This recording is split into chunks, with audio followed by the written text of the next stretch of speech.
कोई ठहरा नहीं हादसा देखकर, यानी हम देखते हैं गुजर जाते हैं। ये वो लड़की है जिसका मैं बता रही हूँ, जिनके बच्चों का मैंने आपको कुछ केस स्टडीज में बताई आपको, ताकि आपको अंदाजा हो जाए।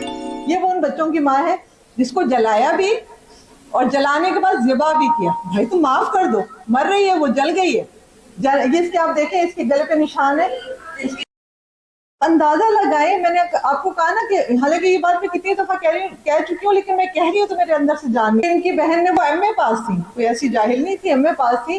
फिर इनकी जो है शगुफ्ता बहन ने खुद शादी नहीं की और वो उनके बच्चों को पाल रही है। एक और हवा की बेटी जिसे अपनी जान से हाथ धोने पड़े। कयामत सी कयामत थी कि जब छोटे छोटे मासूम बच्चों के सामने उनके नशेई बाप ने उनकी माँ को गोलियों से छन्नी करके मार दिया, उसको अवधी नींद सुला दिया। नशे जो होते हैं उनको बच्चे कहाँ नजर आते हैं, कुछ भी नजर आता है उनको, बस अपना नशा ही नजर आता है कि हमने नशा करना है, जो मर्जी हो। इसी वजह से बच्चे नहीं पढ़ते। बच्चे माशाल्लाह बहुत लायक है, सही जगह पे ना फर्स्ट सेकंड पोजीशन।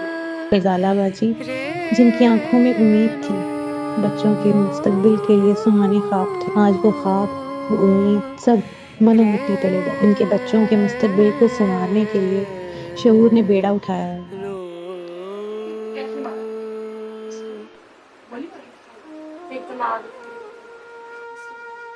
जहाँ पे हम इस दुनिया में आए, थोड़े दिन के लिए आए, फिर हम सब में चले जाए, लेकिन हमने हिम्मत नहीं हारी। अब आपका इम्तिहान ज्यादा हो गया, ठीक है?